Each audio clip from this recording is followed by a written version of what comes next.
What secret knives punished loud whistleblowers reveals. Dormant squire. Word count, approximately 21,000 words, or estimated reading time, 120 minutes or generated, November 10, 2025. Imagine discovering something that could topple a government, expose massive corruption, or reveal a conspiracy that reaches the highest levels of power. Now imagine what happens when you try to tell someone about it. Throughout history, the people who spoke truth to power didn't just face lawsuits or public relations campaigns designed to discredit them. They faced knives, sometimes literal ones, carefully wielded in dark alleys or at crowded banquets, sometimes metaphorical ones, equally sharp, equally fatal. Tonight, we're exploring the brutal, creative, and often absurd ways that empires, kingdoms, and governments have dealt with the single most dangerous threat to authority since the invention of authority itself, the person who simply won't shut up. The methods evolved over centuries, from poison-tipped daggers in ancient Rome to modern techniques that don't leave bodies but destroy lives just as effectively. What makes this history fascinating isn't just the violence or the intrigue, though there's plenty of both. It's the pattern that emerges across every civilization, every era, every form of government that's ever existed. The pattern says this: power, any kind of power, cannot tolerate being exposed, and the people who insist on exposing it have always paid a price. The only variables are how creative the punishment gets and whether anyone remembers their names afterward. Before we dive into this unsettling journey through history's shadows, if you're someone who appreciates the kind of content that doesn't look away from uncomfortable truths, consider subscribing to Dormant Squire. This channel exists because some stories deserve more than surface-level treatment, and some patterns deserve recognition even when they make us uncomfortable. Drop a comment below with where you're watching from and whether you think we've actually gotten any better at protecting truth-tellers. I genuinely want to know what you think, because this conversation matters more now than ever. Settle in, get comfortable. This is going to be a long journey, and not all of it will be pleasant. But by the end, you'll understand something important about how power works, how it's always worked, and why the people brave enough or foolish enough to challenge it have never had an easy time of it. Let's start in ancient Rome, because Rome perfected the art of making dissidents disappear while maintaining plausible deniability. The Romans didn't invent assassination, but they turned it into something approaching a science. When someone in the Senate started making noise about corruption, or a writer began publishing uncomfortable truths about the emperor, the response was rarely public execution. That would be too obvious, too much like admitting there was something to hide. Instead, people just started dying of natural causes at remarkably convenient times. Poison was the preferred tool, and not just any poison. The Romans had access to substances that could mimic illness, cause gradual deterioration, or induce sudden heart failure. Locusta, one of history's most notorious poisoners, became an actual employee of the imperial court under Nero. Think about that for a moment. The government had a professional poisoner on the payroll. That's not a conspiracy theory. That's documented history. When Nero wanted someone dead but couldn't afford the scandal of open murder, he called Locusta the way modern politicians call their lawyers. The beauty of poison, from the perspective of authorities trying to silence critics, was its ambiguity. A senator who'd been vocally opposing imperial policy dies of stomach illness at age 52. Is that suspicious? Sure, but it's also plausible. People died of stomach illnesses all the time in ancient Rome. The water was terrible, the food preservation was questionable, and medical understanding was limited. So when critics started dropping dead, there were always reasonable explanations available. The message got sent without a single admission of guilt. Speak out, and nature might suddenly take an interest in your demise. One of the most famous cases involved Britannicus, the stepson of Emperor Claudius and potential rival to Nero. Britannicus had become increasingly vocal about Nero's legitimacy to rule. At a banquet in 55 CE, he drank from his cup and immediately convulsed, dying within minutes. The official explanation was epilepsy. The unofficial explanation was that Locusta had provided Nero with a poison so potent that witnesses said Britannicus's skin changed color almost instantly. Nero, displaying the acting skills that would define his reign, expressed shock and grief. The message to anyone else thinking of questioning his rule couldn't have been clearer. But poison wasn't just for emperors. Lower-level officials used it too, creating a culture where speaking uncomfortable truths became a legitimately risky career move. Writers and philosophers who criticized Roman excess or corruption often found themselves ill and weakened, unable to continue their work even if they survived. It's the ancient equivalent of harassment campaigns designed to make people stop talking, not by killing them necessarily, but by making their lives so miserable that silence becomes the only viable option.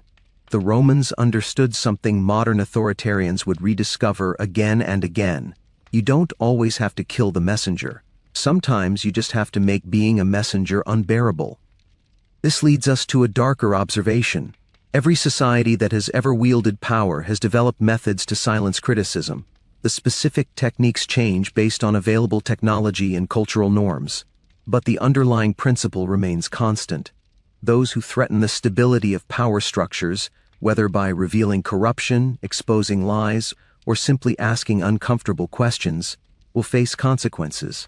In Rome, those consequences often came in the form of mysterious illnesses. In other times and places, the methods would vary, but the pattern endures. The fall of Rome didn't end the practice of silencing dissent. It just changed the players and the methods. In medieval Europe, the Catholic Church became the primary arbiter of acceptable speech, and it developed its own sophisticated system for dealing with people who said things it didn't want said. This wasn't just about heresy, though that was certainly part of it. This was about information control on a scale that would make modern governments envious. Monasteries functioned as the medieval equivalent of data centers. They held books, maintained records, and controlled access to knowledge. A monk who discovered something inconvenient, perhaps evidence of corruption among bishops or documents that contradicted official church teaching, faced a peculiar problem. He couldn't just tweet about it. He couldn't hold a press conference. His entire life existed within a system controlled by the very institution he'd discovered uncomfortable truths about. So what happened to these medieval whistleblowers? Many simply disappeared into what were called penitential cells, which is a lovely euphemism for prison cells where monks were sent to contemplate their sins in permanent isolation. Brother Constant of Fleury, a French monk who in 1098 began questioning certain financial arrangements between his monastery and local nobles, vanished from all records after being summoned to meet with his abbot. The official explanation was that he'd been sent to another monastery to deepen his spiritual practice. The unofficial explanation was that he'd been walled up in a cell, a practice that was disturbingly common.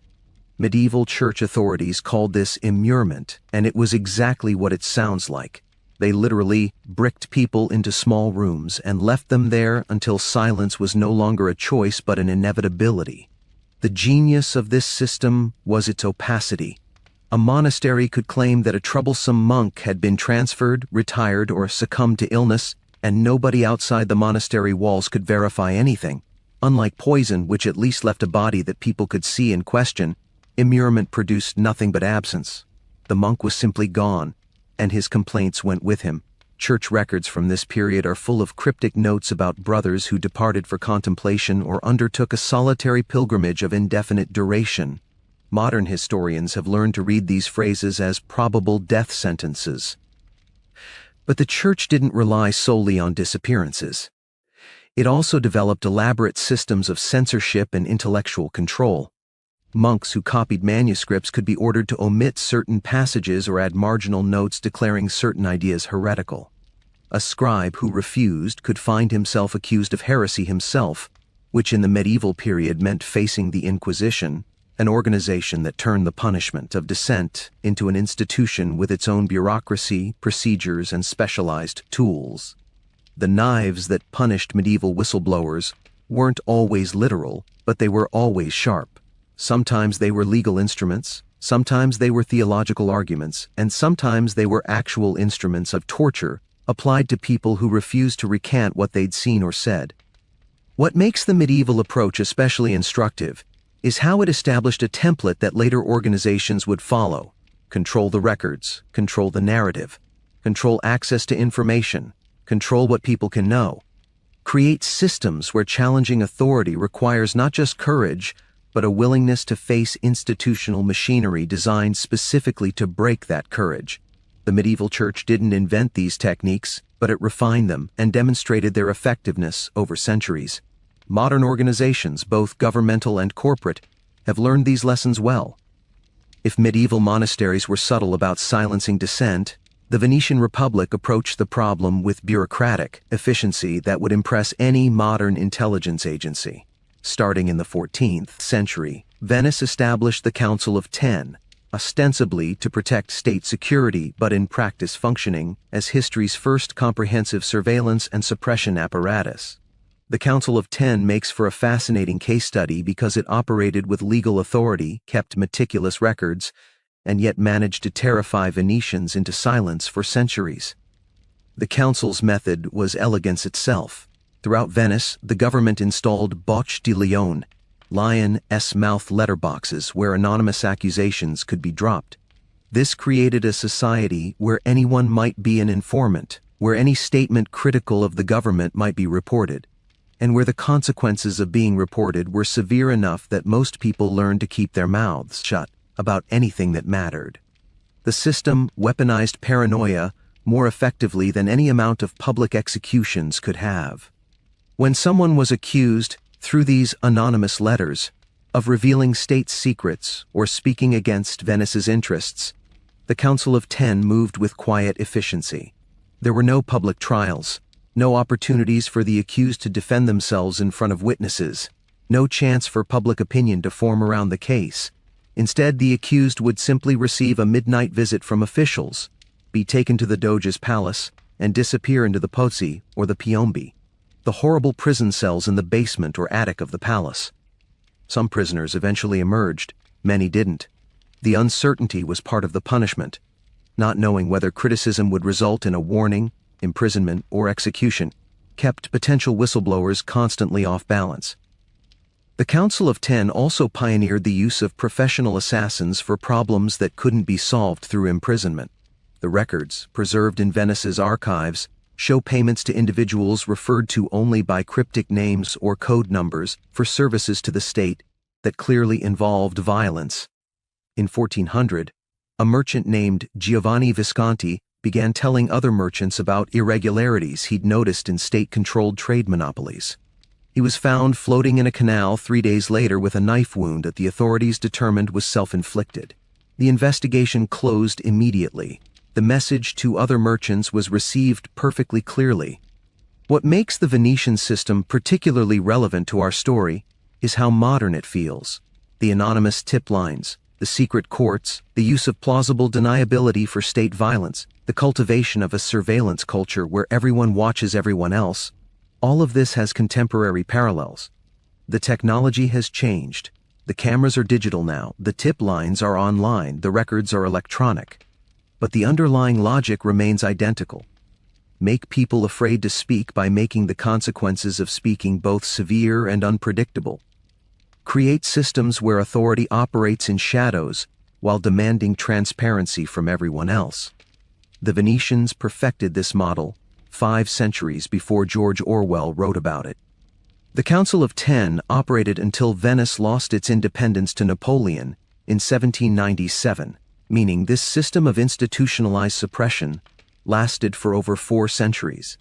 That's not an aberration. That's not an excess that got corrected. That's just how Venice worked, for longer than the United States has existed as a nation.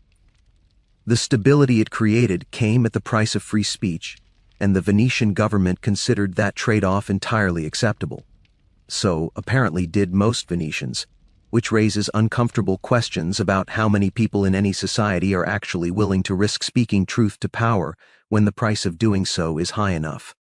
The Tudor dynasty in England took a different approach to silencing critics, one that involved less secrecy and more spectacle. Henry VIII and his daughter Elizabeth. The first understood something important about controlling dissent. Sometimes you need to make an example so horrifying that everyone else learns the lesson without needing to be taught individually. The Tudors were masters of this particular dark art, and they left behind a legacy of crushed whistleblowers that shaped England for centuries. Thomas More is usually remembered as a martyr and saint, but he's more relevant to our story as one of history's most prominent victims of state retaliation against conscientious objection. More refused to endorse Henry VIII's break from the Catholic Church and his marriage to Anne Boleyn. He didn't lead rebellions or plot assassinations. He simply refused to swear an oath that he believed was false. For this, in 1535, he was beheaded on Tower Hill. His head was boiled, stuck on a pike, and displayed on London Bridge as a warning to others. The message wasn't subtle. Disagree with the king's version of truth, even quietly, even based on sincere religious conviction, and your head ends up decorating the city's infrastructure. But More was prominent enough that his execution became controversial and eventually turned him into a martyr. The Tudors learned from this mistake. More effective were the punishments inflicted on lesser-known dissidents, people whose suffering wouldn't generate sympathy or remembrance. During the dissolution of the monasteries, monks who objected to Henry VIII's seizure of church property found themselves accused of treason. The abbot of Glastonbury, Richard Whiting, was convicted on fabricated evidence, dragged through the streets, hanged, and then cut down while still alive to be disemboweled and quartered. His body parts were displayed in different towns as a warning. Other abbots and monks received similar treatment, their executions designed to be as prolonged and public as possible.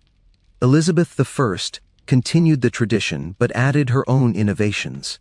She understood that controlling information at its source was more efficient than punishing people after they'd already spoken. Her government established the Stationers' Company, a guild that controlled all printing in England.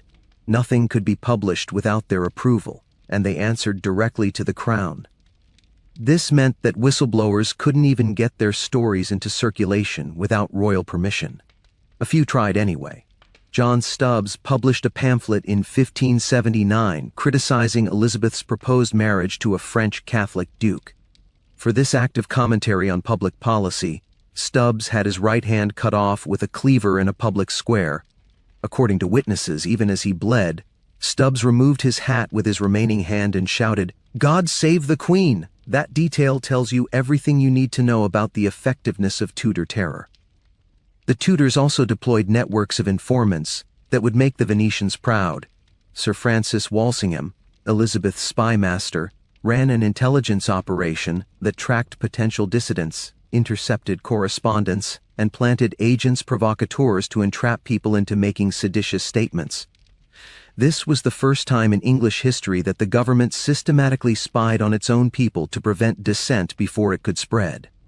Walsingham's agents infiltrated Catholic communities, radical Protestant groups, and foreign embassies.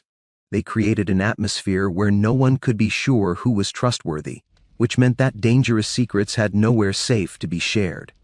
The Tudor approach to whistleblowers established a principle that authoritarian governments have followed ever since: make the punishment so disproportionate to the offense that the calculation of whether to speak out becomes impossible to justify rationally. If criticizing government policy might result in losing a hand, most people will keep their criticisms to themselves. If questioning religious doctrine might end with your intestines displayed in the public square, most people will stop asking questions. The Tudors understood that effective suppression doesn't require punishing everyone, just punishing enough people dramatically enough that the rest learn to self-censor. It's efficiency through terror, and it works disturbingly well. Jump forward to Tsarist Russia in the late 19th and early 20th centuries, and we encounter the Okhrana, an organization that took the scattered techniques of previous eras and synthesized them into something terrifyingly modern. The Okhrana was the Russian secret police, and it pioneered methods of surveillance, infiltration, and suppression that would become the template for Soviet and later authoritarian regimes worldwide. For anyone trying to expose government corruption or revolutionary activities to the wrong people, the Okhrana represented a new level of systematic oppression. The Okhrana didn't just react to dissidents, it anticipated them. It maintained files on thousands of potential troublemakers, tracked their movements, intercepted their mail, and placed informants in their social circles. It understood that preventing dissent was more efficient than punishing it after the fact. One of its innovations was the use of double agents. People who would gain the trust of revolutionary groups, learn their secrets, and then either report back to the Okhrana, or in some cases, actually lead the groups in directions that served state interests. This created such profound paranoia within opposition movements that they often tore themselves apart from internal suspicion, doing the government's work without the government needing to fire a shot. When the Okhrana did need to take direct action against someone who'd revealed state secrets or criticized the Tsar, it had options ranging from administratively exiling people to Siberia without trial, to arranging accidents that looked convincing enough to avoid diplomatic incidents. The Father Gapon affair of 1905 illustrates the Okhrana's sophistication. Gapon was a Russian Orthodox priest who organized workers and ultimately led the protests that became Bloody Sunday, when Tsarist troops fired on peaceful demonstrators. Initially, Gapon had been an Okhrana asset, informing on the workers' movement from within, but he became a genuine revolutionary after Bloody Sunday. The Okhrana couldn't simply arrest him because he'd become too prominent. Instead, they fed information to rival revolutionary factions suggesting Gapon was still a police informant, which he had been earlier, and these factions executed him themselves in 1906. The Okhrana got rid of a problem without taking any direct action or responsibility. The organization also pioneered the use of provocations, elaborate operations designed to justify crackdowns. They would have agents propose terrorist actions, provide weapons and materials, and then arrest everyone involved right before the planned attack. This accomplished two things simultaneously. It removed potential dissidents from circulation, and it provided propaganda value by making opposition groups look violent and dangerous. Some historians estimate that up to 20% of revolutionary organizations' active members in early 20th century Russia were actually Okhrana agents or informants, which means that much of the opposition to the Tsarist regime was, in practical terms, controlled by the regime itself. What makes the Okhrana relevant to our story isn't just its techniques, but its influence. When the Bolsheviks overthrew the Tsarist government in 1917, they didn't dismantle the Okhrana's infrastructure. They inherited it, renamed it first as the Cheka and later as the NKVD and KGB, and expanded its powers dramatically. The whistleblowers and dissidents who thought revolution would bring freedom discovered that the new government used the same building, the same files, and essentially the same methods as the old one. The names changed, the ideology changed. The willingness to tolerate criticism did not change at all. This pattern, where revolutionary governments adopt the oppressive apparatus of the regimes they replace, has repeated throughout history. It suggests something uncomfortable about power itself. The specific ideologies or personalities at the top matter less than we'd like to think. The machinery of suppression, once it exists, will be used by whoever controls it, regardless of their stated principles or initial intentions. The Okhrana's legacy isn't just the Soviet secret police. It's the understanding that modern surveillance and infiltration create a kind of panopticon, where even potential dissent can be identified and crushed before it becomes actual dissent. Whistleblowers in such systems face not just punishment for speaking, but surveillance that makes even thinking about speaking dangerous. The Soviet Union under Stalin perfected a technique for dealing with inconvenient truth-tellers that was more psychologically sophisticated than simple assassination. The show trials of the 1930s were elaborate theatrical productions where victims were forced to confess to crimes they hadn't committed, denounce their own previous statements as lies, and beg for the execution they knew was coming anyway. This wasn't just punishment. This was the destruction of truth itself, and it represents one of history's most successful campaigns against whistleblowing and dissent. Consider what happened to Nikolai Bukharin, a Bolshevik revolutionary who had been close to Lenin and who served on the Politburo.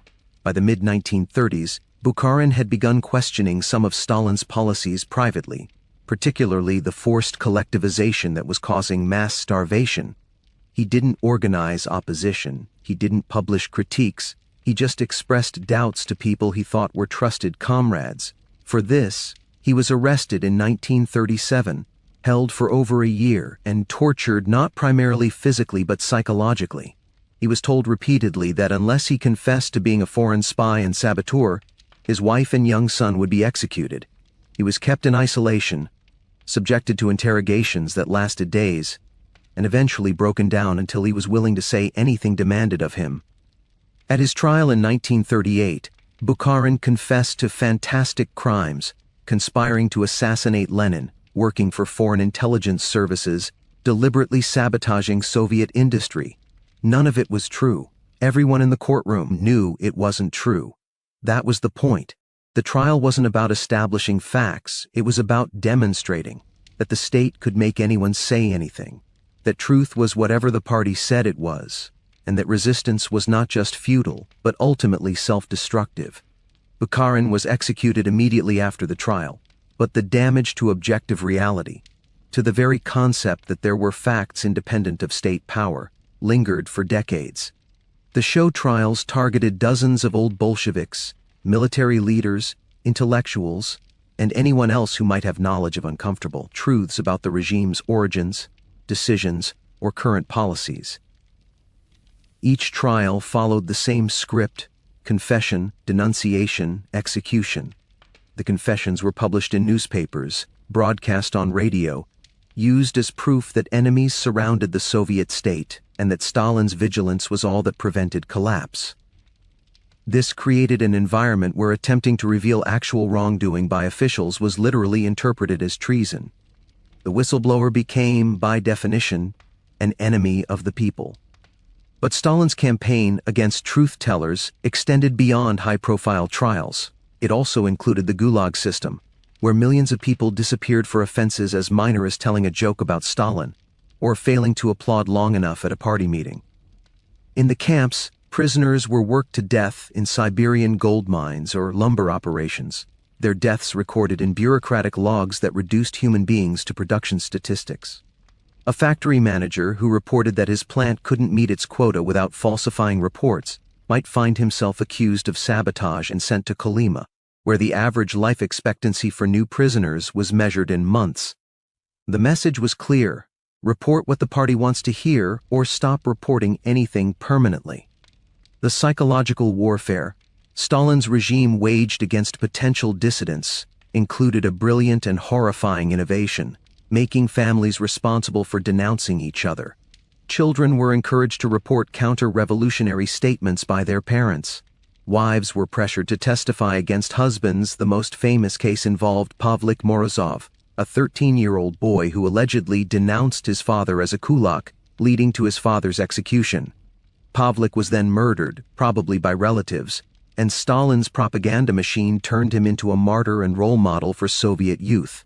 Whether the story was true or fabricated mattered less than what it communicated. Loyalty to the state superseded all other loyalties, including family bonds. In such an environment, who would dare to trust anyone with dangerous truths? The Stalin era demonstrates something crucial about how authoritarian regimes silence whistleblowers. It's not just about physical punishment. It's about creating conditions where truth itself becomes dangerous to acknowledge. When reality contradicts official narratives, reality must be destroyed or redefined. The people who insist on reality as they experienced it must be broken, forced to recant, or eliminated. And crucially, this must be done publicly enough that everyone else learns the lesson, but secretly enough that the full scope of the violence can be denied or minimized. Stalin's Soviet Union achieved this balance perfectly, creating a society where millions knew the truth, but almost no one dared speak it. The United States never developed the gulags or the show trials, but that doesn't mean it lacked methods for silencing people who revealed inconvenient truths. The McCarthy era of the 1950s pioneered a different technique, destroying reputations rather than bodies. This approach proved remarkably effective, and its methods continue to influence how inconvenient truth-tellers are handled in democratic societies where outright assassination creates too many problems. Senator Joseph McCarthy's campaign against alleged communists in government, academia, and entertainment demonstrated that in a society with a free press and legal due process, you can still destroy someone's life without resorting to violence. All you need is an accusation, a platform to make it from, and a public willing to believe that where there's smoke, there must be fire. McCarthy and his allies on the House Un-American Activities Committee created a system where being accused of communist sympathies was enough to end careers, destroy friendships, and render people unemployable, all without actually proving anything in any meaningful sense. The playbook was elegant in its simplicity. First, accuse someone publicly of being a communist or communist sympathizer. Second, demand they prove their loyalty by naming other communists, creating a situation where defending yourself required betraying others. Third, ensure that anyone who defended the accused could themselves be accused of communist sympathies, which isolated victims and made solidarity dangerous. Fourth, publicize the proceedings enough that employers, fearful of being associated with controversy, would fire accused individuals regardless of evidence. The actual guilt or innocence of the accused was almost irrelevant to the process. The accusation itself was the punishment. Consider the case of John Henry Falk, a radio and television personality who spoke out against the blacklisting practices that McCarthy's allies used to keep accused communists out of entertainment jobs. For speaking up, Falk himself was accused of communist connections. His career evaporated overnight. Networks canceled his contracts, sponsors dropped him, even though he eventually won a libel lawsuit in 1962, proving that the accusations against him were false. His career never recovered. The message to other entertainers, journalists, and public figures was clear: defending victims of McCarthyism makes you a victim of McCarthyism. Solidarity is a liability. Keep your head down and your mouth shut.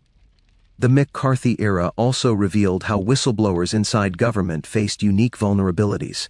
Take the case of John Stewart's service, a Foreign Service officer who accurately reported from China in the 1940s that Chiang Kai-shek's nationalist government was corrupt and losing popular support to the communists. Service's reports were factually correct and served American interests by providing accurate intelligence. But after the communists won the Chinese Civil War, McCarthy and his allies needed scapegoats. Service was accused of losing China to communism, subjected to multiple loyalty investigations, and eventually fired. His reward for telling uncomfortable truths was a destroyed career and decades of suspicion, even though multiple investigations found no evidence of disloyalty. What made McCarthyism particularly insidious was its veneer of legitimacy. There were hearings, committees, investigations, all the trappings of legal process. But the process was designed to produce predetermined outcomes, and the rules ensured that accused individuals had no effective way to defend themselves. It was Soviet show trials adapted for a democratic society, where you couldn't simply shoot people but could destroy them socially and economically just as effectively. The techniques refined during this era, particularly the use of accusation as a weapon regardless of evidence, have never really disappeared from American political culture. They've just been repurposed for different targets. If you're finding these historical patterns uncomfortably familiar, that's because you're paying attention. The methods for silencing whistleblowers and dissidents have evolved, adapted to different political and technological contexts, but the underlying logic remains consistent across centuries and cultures, whether it's poison in Rome, immurement in medieval monasteries, midnight arrests in Venice, show trials in Moscow, or reputation destruction in Washington. The goal is always the same: make it so costly to reveal truth that most people choose silence. That's exactly what we do here on Dormant Squire, exploring these patterns until they become impossible to ignore. If that's valuable to you, the subscribe button is there. Moving into the Cold War period, intelligence agencies on both sides of the Iron Curtain developed increasingly sophisticated methods for dealing with people who leaked secrets or planned to reveal classified information. These methods combined earlier techniques with new technology and legal frameworks, creating systems of suppression that could claim legitimacy while operating in shadows deep enough to deny almost anything. The CIA's MK-Ultra program, declassified in the 1970s, reveals one approach. This program involved experimenting with mind control, drugs, and psychological manipulation, ostensibly to develop interrogation techniques. But documents also show that some of these techniques were tested on individuals who were considered security risks, including potential whistleblowers within the intelligence community. The goal was to find ways to discredit, disorient, or eliminate threats without leaving evidence of foul play. LSD was administered to unwitting subjects to see if it could induce breakdowns or make people seem unstable. The idea was that if someone started making claims about secret programs, You could point to their apparent mental instability as evidence they shouldn't be believed. This approach of attacking credibility rather than the person directly became standard practice. When someone inside the intelligence community started asking uncomfortable questions or expressing intention to go public with wrongdoing, the first response wasn't assassination, it was documentation. Build a file showing the person had financial problems, marital issues, drinking habits, or psychological instability. Then, if they did go public, release selective information from that file to journalists. Let the media do the work of destroying credibility. The whistleblower ends up looking like a disgruntled employee with personal problems rather than someone revealing genuine wrongdoing. This technique has the advantage of being entirely legal, while being devastatingly effective. The case of Frank Olson, a CIA biochemist, illustrates what happened when subtlety failed. In 1953, Olson was involved in biological weapons research and apparently expressed ethical concerns about the program. He was dosed with LSD without his knowledge as part of an MK-Ultra experiment. Days later, he died after falling from a hotel window in New York. For decades, the official story was suicide. But Olson's family never accepted that explanation, and eventually declassified documents revealed that the CIA had indeed dosed him. In 1994, his body was exhumed, and a forensic pathologist found evidence suggesting he'd been struck on the head before going out the window. The case remains officially unsolved, but it's entered the historical record as an example of what happens when someone in the intelligence world knows too much and starts developing a conscience. Soviet intelligence services, particularly the KGB, approached the problem more directly but with equal sophistication. They developed specialized assassination techniques that could mimic natural death or accident. The umbrella murder of Georgy Markov in 1978 is the most famous example. Markov was a Bulgarian dissident who worked for the BBC and Radio Free Europe, broadcasting criticisms of the Bulgarian communist government. While walking across Waterloo Bridge in London, he felt a sharp sting in his leg. 3 days later, he died from poisoning by a ricin pellet that had been injected using a modified umbrella. The operation was technically brilliant, combining advanced toxicology with mechanical engineering to create a murder weapon that looked like an ordinary umbrella. The investigation eventually concluded that the KGB had conducted the operation on behalf of Bulgarian intelligence, but no one was ever prosecuted. These Cold War techniques shared a common feature: plausible deniability. Whether it was driving someone mad with drugs, ruining their reputation with leaked files, or killing them with poisons that mimicked natural illness, the goal was always to avoid leaving evidence that could definitively prove government involvement. This allowed intelligence agencies to maintain public positions of innocence, while privately understanding that everyone in their world knew exactly what had happened. The message got sent to other potential whistleblowers without the sender needing to claim responsibility. It's assassination as communication, where the actual death or destruction of the target is almost secondary to what that outcome communicates to everyone else watching. The techniques pioneered during the Cold War haven't disappeared. They've evolved. Modern intelligence services have access to digital surveillance, biometric databases, and communication interception capabilities that make the old methods look primitive. But the underlying principle remains identical. People who threaten to reveal secrets must be stopped, and the methods used to stop them must be deniable enough to preserve the institution's legitimacy. The specific tools change with technology. The willingness to use those tools against inconvenient truth-tellers has never wavered. The late 20th and early 21st centuries saw a shift in who was silencing whistleblowers and how they were doing it. While governments continued their traditional methods, corporations emerged as major players in the suppression game, and they brought something new to the table: virtually unlimited legal resources and the ability to destroy lives through litigation rather than violence. In some ways, this approach is more insidious because it operates entirely within legal frameworks while being equally effective at crushing dissent. Take the tobacco industry's response to whistleblowers in the 1990s. For decades, tobacco companies knew their products caused cancer and were actively engineering cigarettes to be more addictive, while publicly denying both facts. When Jeffrey Wigand, a former executive at Brown and Williamson, decided to reveal these truths to journalists and testify in lawsuits, the company's response was swift and comprehensive. They didn't send assassins. They sent lawyers. Weigand was sued for breach of confidentiality agreement. His personal life was investigated and details leaked to the press. His marriage collapsed under the pressure. He received death threats that may or may not have been connected to the company. The legal fees alone would have destroyed most people financially. Saved Weigand was that he'd already gone public through 60 Minutes and other media outlets, which made him too high profile to simply crush. But the tobacco company's treatment of him served its intended purpose anyway. It sent a message to any other executives considering whistleblowing: we will destroy your life legally, financially, and personally, and we have the resources to sustain that campaign longer than you can survive it. Years later, Weigand estimated that the tobacco industry had spent millions of dollars investigating, harassing, and legally pursuing him.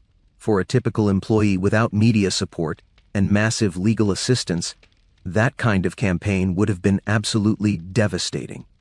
The pharmaceutical industry refined these techniques further. Consider the case of Dr. David Graham, an FDA scientist who raised concerns about Vioxx, a painkiller that his research suggested was causing heart attacks.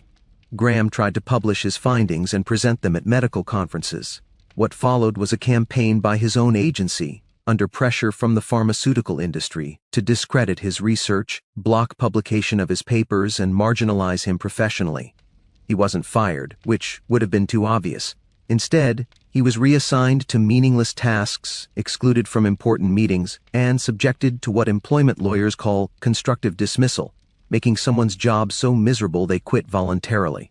Graham persevered and eventually testified to Congress, but only after Vioxx had been on the market for years and an estimated 27,000 Americans had died from Vioxx-related heart attacks. Corporate America also developed sophisticated non-disclosure agreements and arbitration clauses that trap whistleblowers in legal frameworks designed to prevent them from ever speaking publicly. Employees sign these agreements as a condition of employment, often without fully understanding what they're agreeing to. Then, if they witness fraud, safety violations, or illegal activity and want to report it, they discover that their NDA prevents them from going to the media, and mandatory arbitration clauses force them into secret proceedings controlled by arbitrators, who work regularly with the company. Breaking the NDA to reveal wrongdoing exposes the whistleblower to lawsuits seeking damages that could bankrupt them and their families. Tech companies have taken this even further with a tactic called the paper trail strategy. They document every minor infraction by employees who might pose a risk, creating files full of performance issues, attendance problems, and interpersonal complaints. Then, if that employee later reveals company wrongdoing, the company can present the paper trail as evidence that the whistleblower was a disgruntled, underperforming employee with an axe to grind. The revelations get dismissed as revenge, and the whistleblower's career ends not with dramatic firing but with a quiet settlement that includes a gag order preventing them from discussing anything that happened. It's suppression through bureaucracy, and it's nearly impossible to fight because it uses the normal processes of corporate HR as weapons. The corporate approach to silencing whistleblowers reveals how the basic pattern adapts to new contexts. When physical violence and government imprisonment become too risky or controversial, other forms of punishment emerge. Financial ruin through lawsuits, career destruction through reputation management, and legal entanglement through confidentiality agreements all serve the same function that poison served in ancient Rome, or show trials served in Stalin's Soviet Union. They make being a whistleblower so painful, so costly, and so hopeless that most people choose silence. The methods have gotten more sophisticated and more legally defensible. The outcome remains the same. We've now arrived at the present moment, where digital technology has created both new opportunities for whistleblowers to reveal truth and new methods for authorities to suppress them. The cases of Chelsea Manning, Edward Snowden, and Julian Assange demonstrate how 21st century suppression works, combining traditional techniques with digital surveillance and international cooperation to create a web that's nearly impossible to escape. Chelsea Manning leaked classified military documents to WikiLeaks in 2010. revealing evidence of civilian casualties in Iraq and Afghanistan that contradicted official narratives. The response was swift and severe. Manning was arrested, held in conditions that the UN Special Rapporteur on Torture described as cruel and inhuman, and eventually sentenced to 35 years in military prison. During pre-trial detention, Manning was kept in solitary confinement, forced to sleep naked, and subjected to treatment designed to break her psychologically. This wasn't justice. This was punishment designed to terrify any other potential whistleblowers in the military or intelligence community. The message was clear: reveal uncomfortable truths about government operations, and you'll be treated worse than violent criminals. Edward Snowden's case illustrates a different aspect of modern suppression: the global reach of superpower retaliation. After revealing the extent of NSA surveillance programs in 2013, Snowden fled to Hong Kong and then Russia, knowing that if he remained in the United States or any allied country, he'd face the same fate as Manning. The U.S. government revoked his passport while he was in transit, stranding him in Moscow's airport, and pressured allies to refuse him asylum. To this day, Snowden lives in Russia, unable to return home without facing prosecution under the Espionage Act, a World War I-era law that doesn't allow defendants to argue that their leaks serve the public interest. He revealed that the government was conducting mass surveillance of American citizens without warrants, violating the Fourth Amendment on an industrial scale. His reward is permanent exile. Julian Assange's decade-long ordeal shows what happens when traditional legal prosecution becomes complicated by international politics. After WikiLeaks published classified documents, the U.S. government wanted to prosecute Assange but faced jurisdictional challenges since he wasn't an American citizen and wasn't in America when the publications occurred. So the strategy became isolation and deterioration. Assange sought asylum in Ecuador's London embassy in 2012 to avoid extradition to Sweden on sexual assault allegations, which he claimed were a pretext for eventual extradition to the U.S. He lived in a single room for 7 years, unable to leave without arrest. The confinement predictably destroyed his health. When Ecuador's government changed and revoked his asylum in 2019, British police arrested him immediately. He's been in Belmarsh prison ever since, fighting extradition to the U.S., where he faces charges under the Espionage Act. The treatment of these three whistleblowers demonstrates how modern democracies handle inconvenient truth-tellers when they can't simply kill them. They use legal processes that have the appearance of legitimacy, but produce outcomes nearly as devastating as the historical methods we've discussed. Decades in prison, permanent exile, or indefinite detention without trial all effectively silence the whistleblower while allowing the government to claim it's just following the law. The fact that these are legal processes doesn't make them less suppressive. It just makes them more sustainable and harder to criticize. Digital technology also enables new forms of surveillance and control that make whistleblowing more difficult before it even happens. Governments and corporations can now monitor employees' emails, track their internet searches, log their phone locations, and flag unusual access to sensitive files. This creates a digital panopticon where potential whistleblowers know they're being watched but can't see who's watching or how carefully. The surveillance itself becomes the suppression, because people self-censor when they know their actions are being logged and analyzed. You don't need to punish every potential whistleblower if you can create conditions where they never access the information in the first place or never feel safe sharing it. Social media platforms have also become tools for silencing dissent, sometimes willingly and sometimes under government pressure. Accounts that share classified information or leaked documents can be suspended or deleted. Content can be algorithmically demoted so it reaches fewer people. Governments can request that platforms hand over user data, identifying the sources of leaks. China's social credit system takes this to its logical conclusion, where saying the wrong things online can result in being banned from flights, trains, or even particular jobs. It's a sophisticated form of the same social control that Venice achieved with anonymous accusation boxes, updated for the digital age with unprecedented reach and efficiency. Having surveyed over 2,000 years of how authorities silence whistleblowers, certain patterns emerge with uncomfortable clarity. First, the specific methods change based on available technology and cultural norms, but the willingness to suppress dissent remains constant. Second, Authorities always claim their actions are necessary for security, stability, or the public good. Third, the distinction between authoritarian and democratic systems matters less than we'd like to think when it comes to treating people who reveal uncomfortable truths. And fourth, the pattern persists because it works. Most people, faced with a choice between speaking truth and preserving their lives, careers, and families, choose preservation. This isn't cowardice. It's a rational response to systems designed specifically to make truth-telling irrational. Consider the consistency of the arguments used to justify suppression. In ancient Rome, critics of the emperor threatened the stability of the state. In medieval Europe, dissidents endangered souls and disrupted God's order.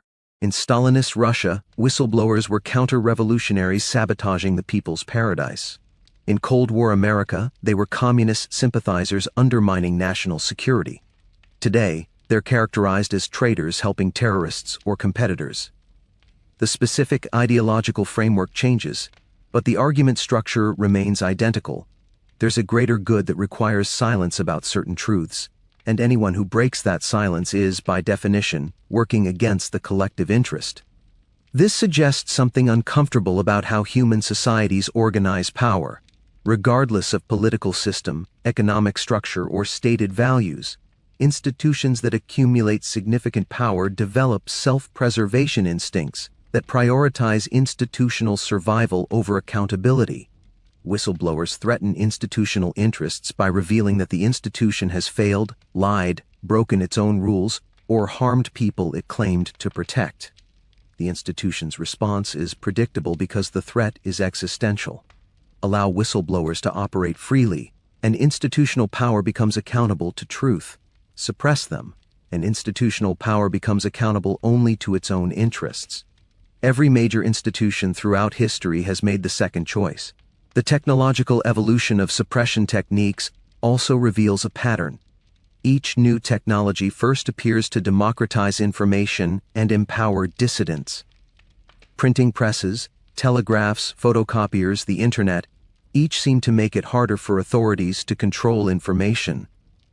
But within a generation, authorities figure out how to use the same technology for surveillance and control.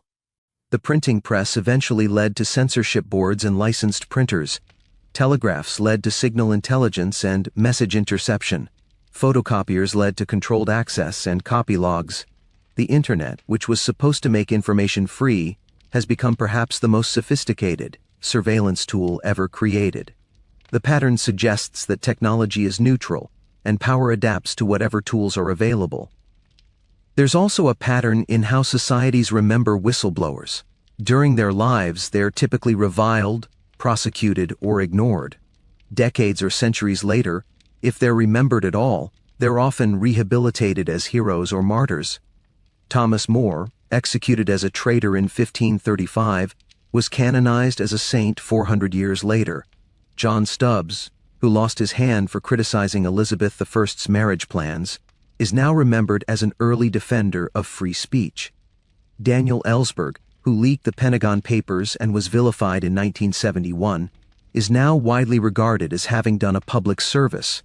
This posthumous rehabilitation is nice for historical reputation, but offers little comfort to the whistleblower actually facing suppression. It also suggests that societies eventually recognize that suppressing truth-tellers was wrong, but only after it's too late to matter and safe to admit. The most disturbing pattern is how little protection legal frameworks provide. Countries with constitutions guaranteeing free speech still find ways to prosecute whistleblowers. Democratic systems with independent judiciaries still produce outcomes where revealing government wrongdoing results in prison. Laws ostensibly designed to protect whistleblowers, like the U.S. Whistleblower Protection Act, have enough loopholes that they often fail when actually tested. This suggests that formal legal protections matter less than the institutional will to enforce them, and institutions consistently demonstrate more will to protect themselves than to protect truth-tellers who embarrass them. The law ends up being another tool for suppression, rather than a shield against it.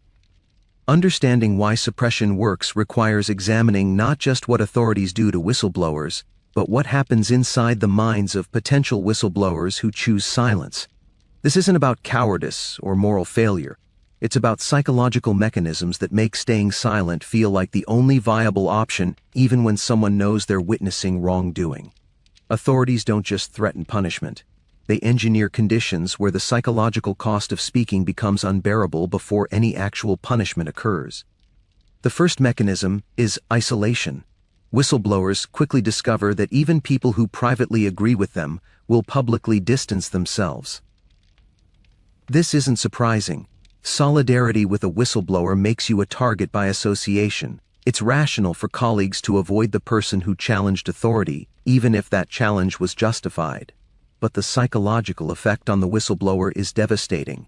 Humans are social creatures. Being shunned by your peer group triggers the same pain centers in the brain as physical injury. The prospect of that isolation prevents many people from ever speaking up. They imagine being cut off from colleagues, friends, and community, and they choose silence to preserve belonging. Authorities understand this and cultivate cultures where loyalty to the institution is treated as a supreme virtue, making deviation from institutional interests feel like betrayal of the group. The second mechanism is cognitive dissonance. When someone witnesses wrongdoing within an institution they've devoted their career to, they face an uncomfortable contradiction. Either the institution is corrupt and they've been complicit through their silence, or what they witnessed wasn't actually that bad and they're overreacting. The second interpretation is psychologically easier to accept. It preserves self-image and doesn't require taking action that might destroy your life. So people rationalize, minimize, and convince themselves that what they saw wasn't as serious as they initially thought. This is why institutions can maintain corruption for decades despite dozens or hundreds of people knowing about it. Most of those people aren't actively covering up wrongdoing. They've just talked themselves into believing it's not their responsibility to report it, or that reporting it wouldn't make a difference anyway. The third mechanism is fear of futility. Even if someone overcomes isolation and cognitive dissonance, they then face the question, what would speaking up actually accomplish? They can list historical examples where whistleblowers were destroyed while the institutions they challenged continued largely unchanged. They can see that powerful people rarely face consequences for their actions, while powerless people who expose them face severe consequences. This creates learned helplessness, where attempting to fight the system feels pointless because the system has demonstrated its ability to crush individuals while protecting itself. This calculation isn't irrational, it's based on observable patterns. The tragedy is that this rational calculation enables ongoing wrongdoing precisely because individuals acting rationally to protect themselves collectively allow institutional misconduct to continue. Fourth is the incremental nature of how most people become complicit. No one wakes up one day and decides to participate in massive fraud or human rights violations. It starts small. A minor rule gets bent for efficiency. A report gets slightly massaged to make the numbers look better. A problem gets minimized in communications to avoid embarrassment. Each step feels justifiable in isolation. But over time, these small compromises accumulate until people find themselves deeply involved in serious wrongdoing. At that point, whistleblowing becomes self-incrimination. The person who could have spoken up early, when they had less to lose, now has years of complicity to explain. The psychological barrier to speaking grows with every month of silence, creating a trap where the longer you wait to act, the harder it becomes to act at all. Finally, there's the simple calculation of proportionality. The personal cost of whistleblowing is immediate, concrete, and severe. Your career ends. Your relationships suffer. Your finances take a devastating hit. You might face prosecution, imprisonment, or worse. Meanwhile, the benefits are abstract, uncertain, and diffuse. Maybe your revelation will lead to reform. Maybe it will be ignored. Maybe it will change things in ways you never see. For most people, this cost-benefit analysis makes whistleblowing seem like a bad trade. You sacrifice everything certain for a possibility that your sacrifice might matter. That's a psychologically difficult choice, even for people with strong moral convictions. For people with families depending on them, debts to pay, and limited resources to survive unemployment, it can feel impossible. These psychological mechanisms work together to create a perfect system for maintaining silence without requiring constant active suppression. Authorities need to make a few brutal examples, establish the precedent that whistleblowing results in destruction, and then let psychology do the rest. Most people will silence themselves, convincing themselves through various mental processes that staying quiet is justified, necessary, or simply the only realistic option. This is why suppression of truth-telling has been so successful throughout history. It doesn't require catching every potential whistleblower. It just requires making the psychological barriers high enough that most people never seriously consider crossing them. One of the most revealing aspects of how societies treat whistleblowers is that the acceptability of truth-telling depends almost entirely on who's doing the telling and whose interests are being challenged. The same revelations that would result in prosecution if they embarrass the government become praiseworthy journalism if they embarrass enemies. This double standard reveals that the issue was never really about unauthorized disclosure of secrets. It was always about power protecting itself from accountability. Consider how differently Western governments treated leaks during the Cold War depending on their content. When defectors from the Soviet Union revealed classified information about Soviet intelligence operations, weapons programs, or human rights abuses, they were welcomed as heroes, given new identities, and sometimes even paid. Their unauthorized disclosure of secrets was praised as truth-telling. Meanwhile, Americans who leaked classified information about U.S. intelligence operations faced prosecution. The information was equally classified, the disclosure equally unauthorized. The difference was whose secrets were being revealed. This wasn't about principle, it was about sides. The same pattern appears in corporate whistleblowing. When a former employee of a competitor reveals trade secrets or internal wrongdoing, companies celebrate and weaponize that information. When their own employee does the same thing, they prosecute. The SEC and other regulatory agencies have whistleblower programs that protect and reward people who reveal fraud, but only if that fraud is at other companies. Reveal fraud at your own company to internal compliance departments, and you're likely to be fired for being a troublemaker. Report it to regulators, and you get legal protection sometimes. Report it to the press, and you get sued. The path you're allowed to take for revealing truth is carefully controlled to ensure that truth emerges only in ways that serve institutional interests. Journalists occupy a strange position in this system. They're ostensibly protected by free press guarantees, but that protection is contingent on their cooperation with power. Journalists who publish leaks that authorities want published, such as information that justifies going to war or that embarrasses political opponents, face no consequences and sometimes win awards. Journalists who publish leaks that genuinely threaten institutional power find themselves accused of aiding enemies, compromising national security, or being reckless. The prosecution of Assange illustrates this perfectly. Traditional journalists argue they're different from Assange because they practice responsible journalism that considers national security. But that responsibility is defined by authorities as, publish what we want published, not what we don't want published. It's press freedom with conditions that eliminate actual freedom. The acceptability of truth also depends on timing. Reveal wrongdoing while it's ongoing, when something might actually be done about it, and you're a traitor or a criminal. Wait until decades later, when everyone involved is dead and nothing can be changed, and you might be praised for contributing to historical understanding. This timing preference isn't accidental. It ensures that truth emerges only when it's no longer dangerous to power. The Pentagon Papers, which revealed decades of government lies about the Vietnam War, were released in 1971. By then, public opinion had already turned against the war. The papers confirmed what many suspected but didn't change policy significantly.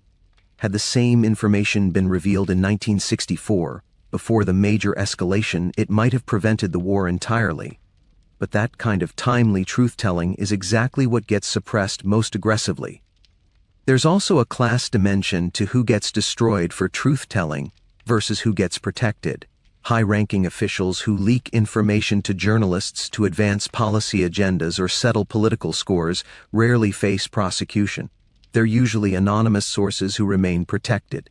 Low-ranking employees or contractors who leak information about wrongdoing face the full weight of prosecution. James Cartwright, a four-star general, leaked classified information about cyber attacks to journalists and eventually got a presidential pardon after pleading guilty to one count of false statements. Chelsea Manning, an Army private, leaked classified information about military misconduct and got 35 years in prison, later commuted. The information was similarly classified, but the punishment was wildly different because power protects people close to power while crushing people distant from it. This selective enforcement reveals the truth about institutional attitudes toward transparency and accountability. Institutions don't object to leaked information on principle. They object to losing control over information, and they especially object to information emerging that threatens their interests or reputations. The acceptability of truth-telling is determined not by abstract principles about openness or the public's right to know, but by a simple calculus: does this serve our interests or threaten them? Answer honestly, and you'll predict perfectly who gets praised and who gets prosecuted for essentially the same action. We've spent considerable time examining what happens to people who speak out despite the risks. Now consider what happens when successful suppression creates cultures of silence. The cost isn't just paid by individual whistleblowers, it's paid by entire societies that lose the ability to correct course when institutions go wrong. History provides brutal lessons about what happens when truth-telling becomes too dangerous for anyone to risk. The Soviet space program offers a case study. In 1960, Marshal Mitrofan Nedelin was overseeing the launch of a new intercontinental ballistic missile. The rocket developed a problem during fueling, but Nedelin was under intense pressure from Khrushchev to demonstrate Soviet technological superiority. Engineers knew the launch should be scrubbed, that continuing was dangerous. But speaking up to challenge a marshal's decision, particularly when that marshal was acting under direct pressure from the top leadership, was career suicide at best and potentially much worse. So they stayed silent. The rocket exploded on the launch pad, killing Nedelin and at least 126 other people in what remains one of the worst disasters in space program history. The Soviet government covered it up for decades, meaning that even the lessons that might have been learned from the disaster couldn't be learned, because acknowledging the disaster would mean acknowledging that the system had silenced people who had legitimate safety concerns. The Challenger disaster in 1986 shows that even democratic societies with ostensibly open systems suffer when cultures of silence develop. Engineers at Morton Thiokol knew the O-rings wouldn't seal properly in cold temperatures. They recommended delaying the launch. But NASA was under pressure from political leadership to maintain launch schedules, and Morton Thiokol management was under pressure from NASA. The engineers' warnings were overruled. 7 astronauts died. The investigation afterward found that information about O-ring problems had existed for years but hadn't been acted on because raising safety concerns was implicitly discouraged. Nobody at NASA explicitly ordered engineers to shut up about safety issues. But the organizational culture had evolved to punish people who delayed missions by raising concerns and reward people who solved problems and kept to schedule. The incentive structure silenced warnings just as effectively as direct threats would have. Financial crises provide another category of evidence. The 2008 financial crisis resulted partly from widespread fraud and misrepresentation in the mortgage industry. Thousands of people working at banks, rating agencies, and regulatory bodies knew that mortgages were being fraudulently originated, that securities were being fraudulently rated, and that the entire system was built on lies. A few tried to speak up, some were fired, others were marginalized. Most stayed silent because they'd seen what happened to people who challenged the system. The cost of that silence was millions of people losing their homes, trillions of dollars in wealth destruction, and a global recession that immiserated countless families. But the people who stayed silent mostly kept their jobs, while the handful who spoke up found themselves unemployable in their industries. Medical harm caused by suppressed information represents perhaps the most directly tragic cost. The opioid epidemic that has killed hundreds of thousands of Americans was enabled partly by pharmaceutical companies suppressing information about addiction risks and by regulators and doctors staying silent about what they were witnessing. Some doctors and regulators did try to raise alarms. They were ignored, sidelined, or forced out. Meanwhile, companies like Purdue Pharma continued aggressive marketing of opioids while knowing they were fueling addiction. The cost of silence in this case is measurable in bodies. Every overdose death represents someone killed not just by drugs but by a system that made telling the truth about those drugs dangerous for the people who knew the truth. Environmental disasters similarly result from suppressed truth. Workers know a chemical plant is violating emission standards, but reporting it might cost them their jobs in a town where the plant is the only employer. Engineers know a dam has structural problems, but flagging them for correction would delay a project with intense political support. Residents know groundwater is being contaminated, but the contaminating company employs half the town and funds local schools. In each case, staying silent is individually rational in the short term, while being collectively catastrophic in the long term. The cost of silence accumulates until it becomes unavoidable, usually in the form of sudden disaster that seems shocking only to people who weren't paying attention to the warnings that were silenced. These examples share a common structure. Information existed that could have prevented harm. People who had that information faced consequences for sharing it that were severe enough to keep most people silent. The institutions benefiting from silence maintained that silence through the same methods we've discussed throughout this exploration: threatening careers, attacking credibility, using legal and bureaucratic tools to isolate and punish truth-tellers. The resulting harm was then treated as an unfortunate surprise, rather than the predictable consequence of having created systems where warning about problems is more dangerous than allowing problems to develop into disasters. This is the hidden cost of successful whistleblower suppression. It kills people, not dramatically, not individually, but systemically and on scales that become apparent only after the damage is done. Everything we've discussed becomes uncomfortably relevant when we examine ongoing cases where the patterns continue to play out in real time. The same techniques, the same justifications, the same outcomes, all happening right now with slightly different technology and slightly updated legal frameworks, but with identical underlying logic. Contemporary whistleblowers face the accumulated lessons of centuries of suppression tactics, adapted and refined for the digital age. Consider Reality Winner, who in 2017 leaked a classified NSA document about Russian interference in the 2016 election to journalists. She received the longest prison sentence ever imposed for unauthorized release of government information to the media, 5 years and 3 months. By contrast, General David Petraeus, who shared classified notebooks containing highly sensitive information with his biographer and mistress, received a misdemeanor charge and no prison time. The disparity illustrates the pattern we've discussed: proximity to power determines consequences.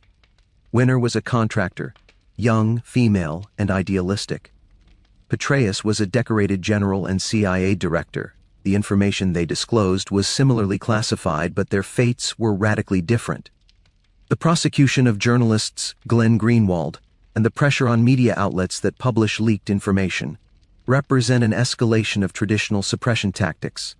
Greenwald, who published the Snowden revelations, has faced charges in Brazil and harassment in the US for his journalism. The message is clear: not just leakers but journalists who enable leaks are now targets. This extends suppression backward in the chain, making sources think twice not just about their own exposure, but about exposing journalists who help them. It's a sophisticated evolution of control that attacks the entire whistleblowing ecosystem rather than just individual actors. Tech industry whistleblowers face a particular challenge because the companies they're challenging control platforms that shape public discourse. Frances Haugen, who leaked internal Facebook documents revealing that the company knew its platforms were harming teenagers' mental health while publicly denying it, received widespread media coverage, but Facebook's response illustrates modern corporate suppression.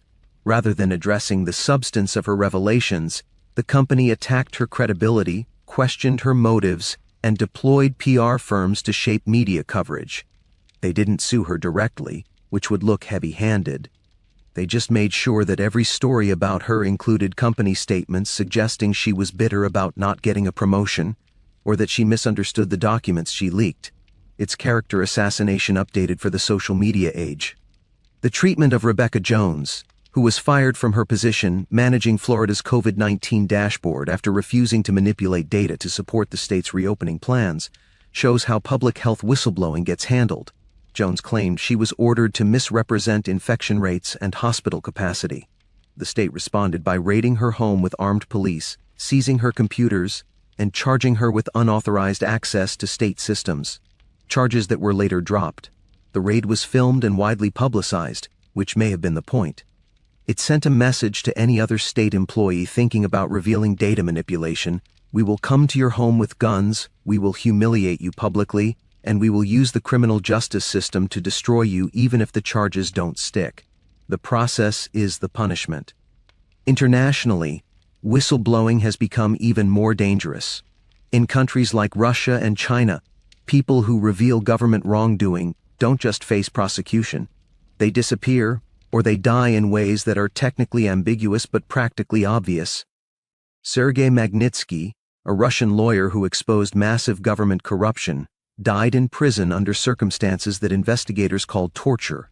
Liu Xiaobo, who advocated for political reform in China, died under guard in a hospital while serving an 11-year sentence for subversion. These cases don't make as much news in the West as they should, perhaps because admitting that whistleblowing is lethal in authoritarian countries makes it harder to justify what democratic countries do to their whistleblowers. The difference is one of degree, not kind. Even more concerning are the cases we don't know about. For every whistleblower who becomes public, how many are silenced quietly through settlements with gag orders, through reputational campaigns that prevent their stories from gaining traction, through bureaucratic harassment that breaks them before they can go public? The visible cases are likely the small fraction that manage to overcome all the obstacles designed to prevent whistleblowing from ever happening. The successful suppression is invisible by definition. We can only infer its scale from the patterns we can observe and the incentives we know exist. But that inference suggests that for every Chelsea Manning or Edward Snowden, there are dozens or hundreds of potential whistleblowers who were successfully prevented from ever speaking. Based on the patterns we've traced through history, what should we expect for the future of whistleblowing and its suppression? The technological, legal, and social trends all point in directions that should concern anyone who values accountability and truth-telling. The tools for surveillance and suppression are becoming more powerful while the protections for whistleblowers remain largely theoretical. This imbalance suggests we're entering an era where speaking truth to power becomes more dangerous precisely as that truth becomes more important. Artificial intelligence and machine learning create new capabilities for identifying potential whistleblowers before they act. Algorithms can analyze employee behavior patterns, looking for anomalies that might indicate someone accessing information outside their normal scope, communicating with journalists, or researching how to securely leak documents. Companies and governments are already deploying these systems, often under the banner of insider threat detection. The technology means that whistleblowing becomes riskier at the investigative stage, before any information is even shared. Someone curious about wrongdoing might trigger alerts simply by looking into it, leading to preemptive action before they've decided whether to leak anything. It's thought crime detection, and it's already happening. Biometric surveillance and digital tracking eliminate anonymity in ways that make historical suppression tactics look primitive. In the past, leaking information anonymously was difficult but possible. Physical documents could be photocopied, mailed without return addresses, or handed to journalists in person. Digital documents leave traces. File access is logged, emails are archived, phone calls are recorded. Even supposedly secure communications can be compromised by metadata that reveals who talked to whom and when, even if the content remains encrypted. This means that anonymous whistleblowing becomes nearly impossible, and identified whistleblowing becomes certain career suicide or criminal prosecution. The rational choice in such an environment is silence. Legal trends point toward increased criminalization of leaking rather than protection for whistleblowers. Espionage Act prosecutions have increased dramatically in recent years. New laws make it illegal to even receive leaked information in some contexts, extending criminal liability to journalists. Classification systems have expanded to cover more information as secret, often including material that's embarrassing rather than legitimately sensitive. Meanwhile, whistleblower protection laws remain weak, full of exceptions, and routinely ignored by the agencies they're supposed to regulate. The legal landscape increasingly resembles a trap where almost any revelation of institutional wrongdoing can be criminalized, while the wrongdoing itself faces no consequences. Social media companies, which initially seemed like they might empower dissidents, have become tools for information control. Platforms can suppress stories about leaked information through algorithmic tweaks that reduce distribution. They can suspend accounts that share certain documents, claiming terms of service violations. They collect detailed data on users that can be subpoenaed by governments hunting for leakers. Some platforms cooperate enthusiastically with governments, providing user data without meaningful resistance. Others resist but eventually comply under legal pressure. The end result is that platforms that host public discourse also enable surveillance of that discourse in ways that make organizing whistleblowing or supporting whistleblowers increasingly risky. Cultural trends are mixed. On one hand, some whistleblowers receive public support and are viewed sympathetically, at least by significant portions of the population. On the other hand, polarization means that whether someone is viewed as a heroic truth-teller or a dangerous traitor depends almost entirely on whether the institution they're exposing is aligned with one's political tribe. This partisan evaluation of whistleblowing corrodes the principle that revealing wrongdoing is valuable regardless of who's doing the wrongdoing. It creates a situation where people defend suppression of truth when it's their side doing the suppressing and demand accountability only when its opponent's being exposed. In such an environment, building coalitions to protect whistleblowers becomes nearly impossible. The trajectory then is toward a world where institutional wrongdoing becomes easier to hide and whistleblowing becomes more dangerous, more difficult, and less effective. This doesn't mean whistleblowing will disappear. History shows that some people will speak truth regardless of consequences, driven by conscience or moral conviction that overrides self-preservation. But it does mean that the cost will increase, the numbers will decrease, and the likelihood that revelations lead to meaningful reform will diminish. We're building perfect systems for institutional opacity enforced by legal, technological, and social mechanisms that punish transparency while rewarding secrets. The question is whether societies will recognize this trajectory and reverse it before it becomes irreversible, or whether we'll look back in several decades and wonder how we built systems of accountability that look so much like the suppression systems we've examined throughout this exploration. Thank you for staying with me through this long journey into how power has always treated people who speak uncomfortable truths. If you found value in this exploration, if these patterns feel important to recognize, I'd be grateful if you'd subscribe to Dormant Squire and join the conversation in the comments. What concerns you most about these patterns? Do you see parallels in your own workplace or community? Have you ever faced a moment where speaking up felt impossible because of the likely consequences? These aren't rhetorical questions. I genuinely want to know what you think, because understanding how suppression works is the first step toward resisting it. Your insights and experiences matter to this conversation. We started this journey by asking what happens when someone discovers something powerful people don't want revealed. We've seen the answer across centuries, cultures, and political systems. What happens is that power protects itself, using whatever tools are available, whatever methods are effective, and whatever justifications seem plausible. The specifics change. The pattern doesn't. From poison in ancient Rome to algorithms in modern tech companies, from show trials in Stalin's Soviet Union to reputation warfare in corporate America, from literal knives to legal knives to digital knives, the fundamental dynamic remains unchanged. Tell truth that threatens power, and power will find a way to silence you. This isn't pessimism, it's pattern recognition. And recognizing the pattern matters because it allows us to see beyond the specific justifications offered in each case. National security, institutional stability, protecting others from harm, preventing panic, maintaining order. These explanations have been offered for suppressing truth-tellers for millennia. Sometimes they're sincere. Sometimes they're pretexts. But their consistency across radically different contexts suggests they're symptoms of something deeper, the way power, any power, responds to threats. The people who reveal that the emperor has no clothes, that the party line is a lie, that the institution is corrupt, or that the official story is false. These people threaten not just specific policies or leaders but the credibility of power itself. And credibility, it turns out, matters more to institutions than truth.